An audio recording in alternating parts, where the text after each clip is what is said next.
ഹിദായത്തിന്റെ കേൾവി. എന്റെ കുട്ടി പറഞ്ഞാൽ കേൾക്കണില്ല എന്നുണ്ടെങ്കിൽ എളുപ്പം ചെവി ഡോക്ടറെ കാണിക്കണം എന്നല്ല, നേരെ മറിച്ച് ഹിദായത്തിന്റെ കേൾവി കേൾപ്പിക്കാൻ കഴിയുകയില്ല എന്നാണ് ഓർമ്മപ്പെടുത്തിയത്. അതല്ലാതെ മരിച്ചു ഒരു കേൾക്കുകയില്ല എന്നുള്ളതല്ല. എന്ന് പറയുന്ന ആയത്തിൽ ബഹുമാനപ്പെട്ട അല്ലാമ ഇബ്നു ജരീർ അത്ത്-തബരി റഹ്മത്തുള്ളാഹി അലൈഹി അവിടുത്തെ ജാമിഉൽ ബയാൻ എന്ന തഫ്സീറിൽ ഈ വിശദീകരണം നൽകിയിട്ടുണ്ട്. അതുകൊണ്ട് ആ തഫ്സീറിന്റെ അടിസ്ഥാനത്തിലാണ് നിങ്ങൾ വിശദീകരിക്കാനുള്ള അതുപോലെ പ്രമാണങ്ങൾ പറയാനുള്ള കാരണം. മാത്രമല്ല റൂഹി എന്ന് പറയുന്ന ഇസ്ലാഹി പ്രസ്ഥാന ചരിത്രത്തിന്റെ രാമുഖം എന്ന പുസ്തകത്തിൽ മുജാഹിദ് പ്രസ്ഥാനത്തിന്റെ പതാകവാഹകനായി പരിചയപ്പെടുത്തിയ ഇബ്നുൽ ഖയ്യിം ജൗസിയ്യ എന്ന് പറയുന്ന വ്യക്തിയുടെ റൂഹ് ഇബ്നുൽ ഖയ്യിം എന്ന് പറയുന്ന കിതാബാണിത്. അതിൽ വളരെ വ്യക്തമായി തന്നെ പറഞ്ഞത് കാണാം. മരിച്ചവർ കേൾക്കും അറിയും എന്നൊക്കെ സമർത്ഥിച്ചതിന് ശേഷം, പ്രമാണങ്ങൾ നിരത്തി പറഞ്ഞതിന് ശേഷം എന്ന ആയത്തിന്റെ അർത്ഥം എന്താണെന്നാൽ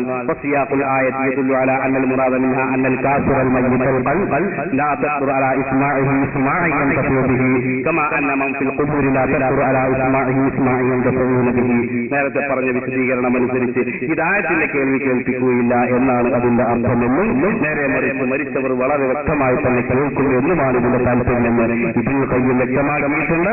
അതുപോലെയുള്ള ആളുകളൊക്കെ വളരെ വ്യക്തമാക്കിയിട്ടുണ്ട്.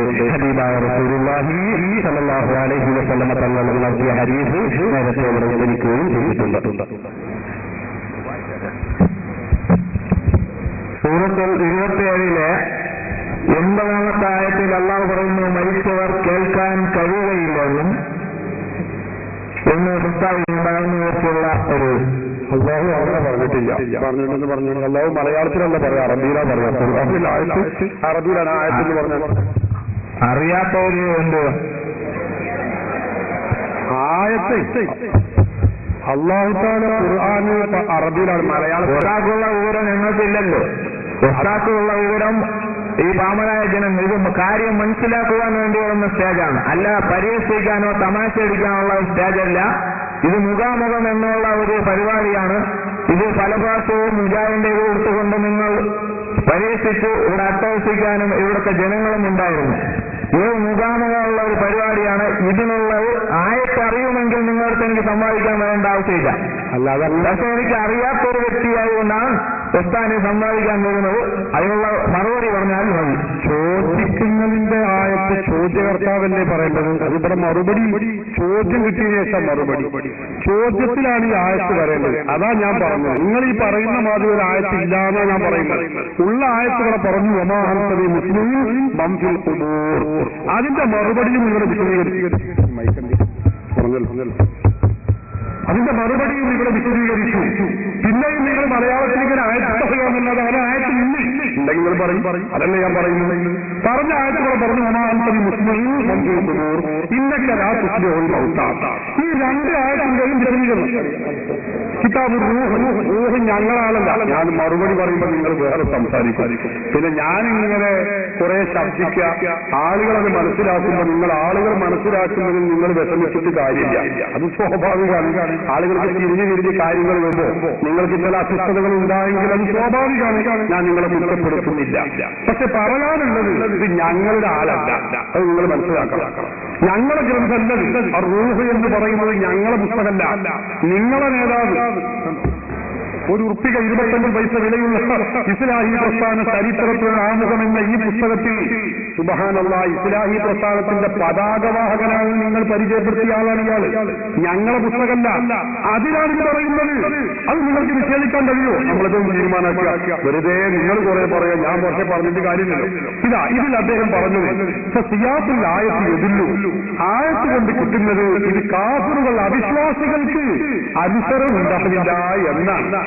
നമ്മൾ സാധാരണ ഗുരു ഉസ്താദ് ശിഷ്യന്മാരോട് പറയും, ഞാൻ ആ പാഠം പഠിക്കാൻ പറഞ്ഞിട്ട് നിങ്ങൾ ഇതുവരെയും പഠിച്ച് നിങ്ങളത് കേട്ടില്ല എന്ന് പറയും. അതിന്റെ അർത്ഥം എന്താ? ഈ പാവം അവർ മുജാഹിദ് ചിന്തിക്കാൻ ഈ ഉസ്താദിന്റെ ശിഷ്യന്മാർക്ക് ഒന്നും കാതു കൊടുത്തില്ല എങ്ങനെ ചിന്തിക്കും? അത് അനുസരിക്കില്ല എന്നാണ് അതിന്റെ അർത്ഥം. എന്നതുപോലെയാണ് ഇവിടെയും പറഞ്ഞിട്ടുള്ളത്, അനുസരിക്കൂല. ഇതാണ് ഇതിന്റെ അർത്ഥം. അതല്ലാതെ വനം യുരിദു സുബ്ഹാനഹു പടച്ച തമ്പുരാൻ ഉദ്ദേശിച്ചിട്ടേയില്ല അന്ന അസ്ഹാബൽ ഖുബൂരി ഖബറാളികൾ ലാ യസ്മഊന ശൈഅൻ അൽബത്ത, ഒരിക്കലും അവർ കേൾക്കുകയില്ല എന്ന് അല്ലാഹു ഉദ്ദേശിച്ചിട്ടേ ഇല്ല മുജാഹിദുകളെ എന്ന് പറയുന്നത് ആരാ? ഇബ്നുൽ ഖയ്യിമാണ്, ഞങ്ങളല്ല. നിങ്ങൾ ഇതൊന്ന് നോക്കൂ, അയാൾക്ക് ഇതൊന്ന് കൊടുക്കും. അയാൾക്ക് അറബി തിരിയെങ്കിൽ നമ്മൾ വെറുതെ ഇങ്ങനെ പറഞ്ഞിട്ട് കാര്യമില്ല.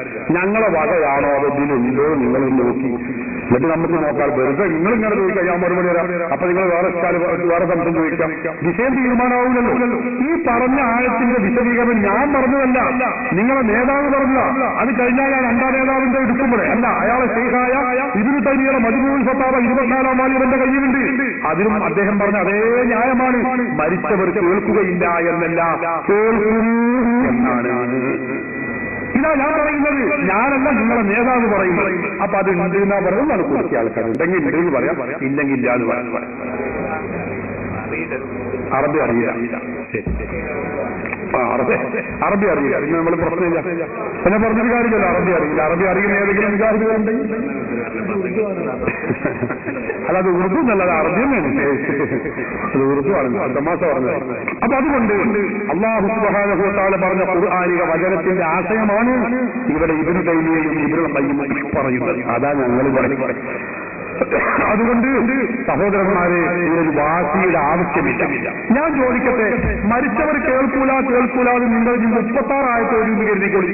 ഒന്ന് മാത്രമല്ല, എത്ര ആയത്ത് ഓടിയാലും ഞാൻ ചോദിക്കട്ടെ, ഈ ആയത്ത് ഇറങ്ങുന്നത് ആരുടെ മേലിലാണ്? ആർക്കാണ് ഈ ആയത്ത് ഇറങ്ങിയിട്ടുള്ളത്? ഹബീബ് മുഹമ്മദ് റസൂലുള്ളാഹി നബി തങ്ങൾക്കല്ലേ ഈ ആയത്ത് ഇറങ്ങിയിട്ടുള്ളത്. ആയത്തിന്റെ അർത്ഥം ഏറ്റവും കൂടുതൽ അറിയുന്നതും റസൂലുള്ളാഹി തങ്ങളല്ലേ. നമ്മേക്കാളൊക്കെ അറിയാം, മുജാഹിദുകളെക്കാളും അറിയുന്ന റസൂലല്ലേ. റസൂലുള്ളാഹി തങ്ങൾ പറയുന്നത് എന്താ? ഇന്നൽ മയ്യിത ഇദാ റുഇയൽ ഫീ ഖബരിഹി, ഒരു മയ്യത്തിനെ ഖബറിൽ വെക്കപ്പെട്ടു.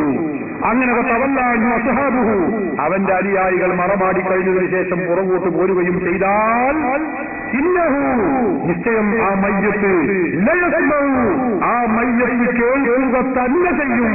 ഖുർആനിയാലിഹി, മയ്യത്ത് സംസ്കരണ പ്രക്രിയകൾ കഴിഞ്ഞ് തിരിച്ചു പോരുന്ന ആളുകളുടെ ചെരുപ്പിന്റെ വാറിന്റെ ശബ്ദം ഈ മയ്യത്ത് ഖബറിന്റെ ഉള്ളിൽ വെച്ച് മൂടുകല്ല് വെച്ച് മണ്ണിട്ട് എല്ലാ ദ്വാരങ്ങളും അടച്ച് വളരെ ഭദ്രമാക്കി ഭൂമിയോട് സമമാക്കി പിന്നെ ഒരു ചാട് ഉയർത്തി പിന്നെയുമാക്കി വളരെ ഭദ്രമാക്കി വെച്ച ഖബറിന്റെ ഉള്ളിലുള്ള മയ്യത്തിന് ഈ ശബ്ദം തിരിഞ്ഞു പോകുന്ന ആളുടെ കാലിലുള്ള ചെരുപ്പിന്റെ വാറിന്റെ ശബ്ദം ആ മയ്യത്ത് കേൾക്കുമെന്ന് ഹബീബ് മുഹമ്മദ് റസൂലുള്ളാഹി. അള്ളാഹുവിന്റെ റസൂലിനേക്കാളും ഖുർആൻ തിരിയുന്നവരാണോ മുജാഹിദുകൾ? റസൂലിന്റെ പേരിൽ ആയത്തിറങ്ങിയ റസൂൽ പറയുന്നു മരിച്ചോട് കേൾക്കുന്നു. മുജാഹിദ് പറയുന്നു അല്ല നബി നിങ്ങൾ പറഞ്ഞു ശരിയല്ല, മരിച്ചോട് കേൾക്കൂല. എന്താണ് ഇതിനൊക്കെ ചികിത്സ? അതുകൊണ്ട് സഹോദരന്മാരെ, ഖുർആനിൽ അള്ളാഹു പഠിപ്പിച്ചതിന്റെ യാഥാർത്ഥ്യം പ്രവാചകർക്കാണ് അറിയുക. പ്രവാചകർ ഇത് പഠിപ്പിച്ചിട്ടുണ്ട്. ബുഖാരിയും മുസ്ലിമും വ്യക്തമായി ഉദ്ധരിച്ച ഹദീസുമാണ്.